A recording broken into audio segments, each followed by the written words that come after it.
جس میں ہل چلایا جاتا ہے، اور حاصل بھی تو حاصل یہاں پر نتیجہ ہے، یا پھر لفظ جو ہے وہ وسیلہ ہے، بہت وسیع معنوں میں ہے جی۔ یہ بات میں شاید اپنے کہیں پہلے لیکچر میں بھی کر چکا کہ الفاظ جو ہیں وہ ہمارے یہاں لغت سے ہٹ کر بھی بعض جگہوں پر اقبال جیسے شعراء کرام کی شاعری میں جب سامنے آتے ہیں تو وہ نئے معنی اور مفاہیم لیے ہوئے ہوتے ہیں، اور وہ ان کو اتنی خوبصورتی اور اتنی بہتری سے پیش کرتے ہیں کہ اس میں ان کے معنی اور مفاہیم جگمگا اٹھتے ہیں۔ تو لہٰذا اس میں وہ کہہ رہے ہیں کہ اے کسان اپنی قدر کر۔ اب آپ دیکھتے ہیں کہ ہم نے جو آشنا لفظ ہے اس کو مجازی معنوں میں تبدیل کر دیا، واقفیت سے زیادہ ہم اس کو قدر کرنے کی طرف لے گئے، احساس کرنے کی طرف لے گئے۔ تو وہ کہتا ہے جی اپنی قدر کر اور اپنے آپ کو پہچان، تو کیوں کسی کے آگے دامن پھیلائے، جبکہ دانا، کھیتی، بارش اور اناج سبھی کچھ تو ہے، یعنی تیرے وسیلے سے ہے۔ یہاں پر اقبال نے جو انسان کو اختیار دیا گیا ہے سوچنے اور سمجھنے کا، کر گزرنے کا، اس پر بات کی ہے۔ یعنی آپ دیکھتے ہیں کہ سوائے ایک موت کے فیصلے کے باقی سب کچھ تقریباً انسان کے اختیار میں ہے۔ کہیں پر ظاہری بات ہے وہ بطور انسان بادشاہ بھی ہے، لیکن اس کے ساتھ ساتھ موت کے آگے وہ بے بس بھی ہے۔ لیکن یہاں پر جو ہے جو انسان کی مایوسی ہے، جو انسان کا قدم قدم پر گھبرا جانا ہے، انسان کا قدم قدم پر دنیا سے دوری اختیار کرنا ہے، یا اپنے جیسے لوگوں سے پیچھے ہٹ جانا ہے، اور اس سے بھی کہیں زیادہ بذات خود اپنے آپ سے پیچھے ہٹ جانا ہے۔ شاعر نے اس پر بات کی ہے کہ اگر تو اپنے آپ کو پہچانتا نہیں ہے، اگر تجھے اپنی قدر نہیں ہے، اور اس میں انہوں نے استعارے کے طور پر کسان کو لے لیا ہے، اور اس میں وہ کہتے ہیں کہ اے کسان تو اپنے آپ کو پہچان۔ میں یہ پہلے بول چکا کہ یہ جو نظم ہے یہ حقیقت میں شمع اور شاعر سے ماخوذ ہے، اور یہ اس کا 9واں بند ہے، اور اس نظم کا شمار جو ہے بانگ درا کی بہترین نظموں میں ہوتا ہے۔ پیغام کے نام سے شمع اور شاعر کا یہ پورا بند جو ہے وہ 7 اشعار پر مبنی ہے، جبکہ پہلے 5 اشعار میں شاعر نے بہت خوبصورت طریقے سے مرات النظیر کا استعمال کیا ہے۔ تو اس شعر میں علامہ اقبال نے کسان کو مخاطب کر کے اسے اس کی حیثیت اور مرتبے کا احساس دلایا ہے۔ اقبال جو ہے وہ کہتے ہیں کہ اے کسان اپنی حیثیت، اپنے مرتبے اور اپنی اہمیت کو پہچان۔ دانا یعنی جو زمین میں بیج بویا جا رہا ہے، وہ کھیت جس میں تو ہل چلاتا ہے، بارش یعنی وسیلہ جو ہے، اور اناج سب کا سب تیری ہی ذات سے وابستہ ہے۔ تجھے کسی کے آگے دامن پھیلانے کی ضرورت نہیں ہے۔ ذرا سوچ کے دانے سے لے کر پیداوار تک تو اپنا خون پسینہ بہاتا ہے، اس لیے لوگوں کو تیرا محتاج ہونا چاہیے، جبکہ اپنی نادانی سے تو لوگوں کا محتاج بنا ہوا ہے۔ اب آپ اگر اس کو تھوڑا وسیع تناظر میں لے کر چلیں تو سیدھی سی بات ہے کہ انسان کو بتایا گیا ہے کہ وہ اپنے اعمال کا خود ذمہ دار ہے۔ وہ جو کچھ اس دنیا میں رہتے ہوئے کر رہا ہے، جو بیج وہ بو رہا ہے، اسی کی فصل آنے والی زندگی میں، آخرت میں اس نے کاٹنی ہے۔ جو زندگی اس نے اس دنیا کے اندر رہتے ہوئے گزاری ہے، اسی کی بدولت آنے والے وقت میں اس کی سزا اور جزا کا فیصلہ کیا جائے گا۔ اور ہم دیکھ سکتے ہیں کہ اقبال نے کتنی خوبصورتی کے ساتھ کسان کو ہمارے سامنے رکھتے ہوئے کسان کے شب و روز، کسان کی زندگی، کسان کی محنت، اس کی جد و جہد اور اس کی کوششوں کے حوالے سے ہمارے سامنے سب کچھ رکھ دیا ہے کہ جس میں ایک مکمل انسان کی زندگی اور اس کی کوششیں شامل ہیں۔ ہم دیکھ سکتے ہیں کہ اقبال جو ہے وہ اپنے عہد کے اندر موجود لوگ جو اپنی خواہشات کی تکمیل کے لیے دوسرے لوگوں کی طرف دیکھ رہے ہیں، وہ غیروں کے ہاتھوں کی طرف دیکھ رہے ہیں، وہ اپنا آپ بلائے ہوئے ہیں، ان کو اپنی پہچان نہیں، وہ اپنی قدر نہیں کر پا رہے، اور نتیجتاً وہ اپنے کردار اور عمل سے دور ہٹتے چلے جا رہے ہیں۔ تو اقبال نے اس شعر کے اندر اس چیز کو بیان کر دیا ہے۔ ہم دیکھ سکتے ہیں کہ اقبال اپنے عہد کے اندر موجود لوگوں کے حالات زندگی، ان کے کردار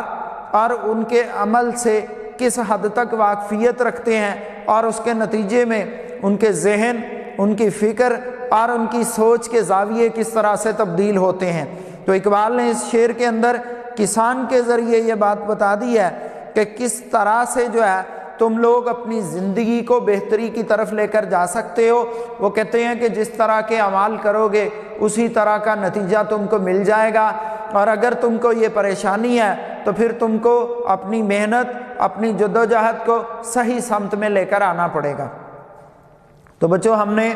یہ جو پہلا شعر ہے اس کو پڑھا، میں دوسرے شعر کی طرف جا رہا ہوں۔ کہتے جی، آہ کس کی جستجو آوارہ رکھتی ہے تجھے، راہ تو، رہرو بھی تو، رہبر بھی تو، منزل بھی تو۔ اب آپ دیکھتے ہیں جی کہ اس میں جستجو لفظ جو ہے یہ تلاش ہے، جدوجہد ہے۔ اسی طرح راہرو سفر کرنے والے کے لیے، مسافر کے لیے استعمال ہوتا ہے، اور اس کے اندر جو ہے مختلف طریقوں سے شاعر نے جو ہے وہ اپنی بات کو بیان کیا۔ رہبر آپ کو پتہ ہے جی، رہنمائی کرنے والا، ہدایت دینے والا، بڑے وسیع معنوں میں استعمال ہوتا ہے۔ منزل، ایک بار جو ہے وہ پھر نشان آ گیا، نتیجہ آ گیا۔ اب وہ کہتا ہے کہ افسوس تو کس کی راہ دیکھتا۔ آہ لفظ جو ہے یہ افسوس کے لیے استعمال ہوا ہے، حیرت کا، افسوس کا کلمہ ہے۔ وہ کہتا ہے افسوس تو کس کی راہ دیکھتا اور کسے تلاش کرتا ہے۔ راستہ، مسافر، رہنما اور منزل تو خود ہے، یعنی تیرے وسیلے سے ہے۔ ظاہری بات ہے، انسان اس دنیا کے اندر جو ہے وہ ان کو اللہ پاک کا نائب کہا گیا ہے، اللہ پاک نے اس کو اپنا نائب بنایا ہے۔ تو اس حوالے سے شاعر بہت بڑی بات کر رہا ہے، اور شاعر ایسے مسافر کے لیے افسوس کا اظہار کر رہا ہے جو اپنے مقام اور مرتبے کو بھول کر لوگوں سے منزل پر پہنچنے کے لیے رہنمائی اور امداد کا طلبگار نظر آتا ہے۔ اب آپ غور کریں کہ اقبال ایک مسلمان کی زندگی کی راہ کا مسافر تصور کر کے اس کے حالات و واقعات پر افسوس کا اظہار کر رہے ہیں۔ سیدھی سی بات ہے کہ مسلمان جس قسم کی زندگی اس عہد کے اندر گزار رہے تھے، جس طرح سے بھٹک چکے تھے، ان کی سوچوں کے زاویے جس طرح سے تبدیل ہو چکے تھے، اقبال جو ہے وہ اس حوالے سے افسوس کا اظہار کر رہے ہیں۔ ان کو افسوس ہو رہا ہے کہ ان کے عہد کا جو انسان ہے، ان کے عہد کے جو آدمی ہیں، وہ مکمل طور پر اپنے اصل اور اصول سے دور ہو چکے۔ ان کو معلوم ہی نہیں کہ زندگی کا قانون کیا ہے، زندگی کا قاعدہ کیا ہے، اس کا دستور کیا ہے۔ وہ کہتا ہے کہ سمجھ نہیں آ رہی کہ کس کی تلاش میں یہ اپنے گھر بار کو چھوڑ بیٹھے ہیں۔ آوارہ اس کو کہتے ہیں جی جس کا کوئی گھر بار نہ ہو، جو ہر وقت ادھر ادھر مارا پھرتا رہے، جو دوسروں کے پیچھے پھرتا رہے، جو دوسروں کے آگے ہاتھ پھیلاتا رہے۔ تو اقبال کو یوں محسوس ہو رہا ہے کہ اس کے عہد کے لوگ جو ہیں وہ اس حد تک بھٹک چکے کہ وہ اپنے گھر بار کو بھول چکے، وہ اپنے وہ پیغام جس کے ذریعے وہ دوسروں کو اپنی طرف بلا سکتے تھے، بہتری کی زندگی گزار سکتے تھے، وہ اس سے دوری پر چلے گئے۔ لہٰذا وہ کہتے ہیں کہ مسلمان تو خود رہنما ہوتا ہے، یعنی ان کا یہ حقیقت میں کہنا ہے کہ مسلمان تو خود رہنما ہوتا ہے، منزلیں تو خود اس کے قدموں میں بچھا کرتی ہیں، وہ تو خود دوسروں کو رہنمائی اور امداد فراہم کیا کرتا ہے، اور وہ دنیا میں گم نہیں ہوتا بلکہ دنیا اس میں گم ہوتی ہے۔ اللہ کے نیک بندے کی اس سے بڑھ کر وضاحت کیا کی جا سکتی ہے کہ وہ دنیا کے قدموں پہ نہیں گرتا بلکہ دنیا اس کے قدموں پر گرا کرتی ہے۔ شاعر نے کہا تھا کہ کافر کی یہ پہچان ہے آفاق میں گم ہے، کافر کی یہ پہچان ہے آفاق میں گم ہے، مومن کی یہ پہچان ہے گم اس میں ہے آفاق۔ اور آپ نے وہ قتیل شفائی کا بہت معروف شعر ہے، وہ بھی آپ نے سنے ہوں گے کہ ٹوٹے بھی ستارہ تو زمین پر نہیں گرتا، بہت معروف ان کے لکھا ہوا بند ہے، آپ نے اکثر سنا ہوگا کہ ٹوٹے بھی ستارہ تو زمین پر نہیں گرتا، حالات کے قدموں میں کلندر نہیں گرتا، ٹوٹے بھی ستارہ تو زمین پر نہیں گرتا، گرتے ہیں سمندر میں بڑے شوق سے دریا، لیکن کسی دریا میں سمندر نہیں گرتا۔ یہاں پر یہ چیز جو ہے وہ اس کے اندر آ رہی ہے۔ اب یہاں پر اس نے کہا کہ راستہ تو خود ہے۔ کہا گیا ہے نا کہ انسان کو اتنی عقل اور شعور دیا گیا ہے، دو راستے بنائے گئے ہیں، ایک نیکی کا ہے ایک بدی کا ہے، اور اس کی مرضی اور منشا کے مطابق جس طرف اس کے قدم جائیں گے ان راستوں کو کشادہ کر دیا جائے گا۔ اگر وہ نیکی کا طلبگار ہوگا تو اس کے لیے نیکی کے راستے کھول دیے جائیں گے اور وہ آگے سے آگے بڑھتا چلا جائے گا۔ اگر وہ بدی کی طرف خدا نہ خواستہ جائے گا تو پھر اس کے لیے اس کی مرضی اور منشا کے مطابق وہ راستے ہموار کر دیے جائیں گے اور وہ اس میں جتنا چاہے اتنا آگے بڑھتا چلا جائے گا۔ آپ نے سنا ہے نا کہ جو برا آدمی ہوتا ہے اس کی رسی دراز کر دی جاتی ہے تاکہ وہ اس کے دل میں یہ حسرت باقی نہ رہے کہ میں نے جو خواہشات دل میں پالی تھیں ان خواہشات کو پورا نہیں کرنے دیا گیا، اور انہی خواہشات کی تکمیل کے بعد جب وہ آخرت میں جائے گا اس سے ان تمام کارناموں کا حساب لیا جائے گا۔ اب دوسری چیز کیا ہے کہ مسلمان جو ہے وہ عقل کا محتاج نہیں ہوتا، وہ زندگی کے فیصلے دل سے کرتا ہے، عقل سے رہنمائی ضرور لیتا ہے، مگر منزل پر حاضری دینا عقل کے بس کی بات نہیں۔ اس خیال کو اقبال نے اس طرح سے باندھا ہے کہ عقل گو آستاں سے دور نہیں، اس کی تقدیر میں حضور نہیں۔ اقبال ایک اور جگہ فرماتے ہیں کہ گزر جا عقل سے آگے کہ یہ نور چراغ راہ ہے منزل نہیں ہے۔ اب چونکہ مسلمان کی منزل بہت بلند ہوتی ہے اس لیے بلندی کے اس راہی کو پستیوں میں بسنے والوں سے رہنمائی کی احتیاج نہیں ہونی چاہیے، ان سے ان کو توقع نہیں رکھنی چاہیے جو خود گرے ہوئے ہوں اور وہ دوسرے کو خاک ذلت سے کیوں کر اٹھائیں گے۔ مسلمان کی منزل تو آسمانوں سے بھی زیادہ بلند ہوتی ہے اور ستارے بھی اس کی گرد راہ ہوتے ہیں۔ اب آپ دیکھیں کہ اقبال جو ہے وہ اپنے عہد کے اندر موجود لوگوں کو یا انسان کو کس طرح سے اپنے مشاہدے، اپنے تجربے اور اپنی محسوسات کے ذریعے اس کے کردار کو اور اس کے ساتھ ساتھ وہ جس انداز سے زندگی گزار رہا ہے اس کو بیان کر رہے ہیں، اور اس حوالے سے ان کی گفتگو جو ہے وہ مکمل طور پر ایک ایسے مومن کی، ایک ایسے مرد مومن کی ہے کہ جس میں وہ یہ اس کو یاد کروا رہے ہیں کہ جب سب کچھ تو بذات خود ہے، جب تو خود اپنے اعمال کا ذمہ دار ہے تو پھر تیرا کردار اتنا بہتر ہو جانا چاہیے کہ بجائے اس کے کہ تو دوسروں سے مدد حاصل کرتا پھرے، دوسرے تجھ سے مدد حاصل کریں۔ یعنی اس میں آپ دیکھتے ہیں کہ وہ کہتے ہیں کہ رہنمائی اور جو امداد ہے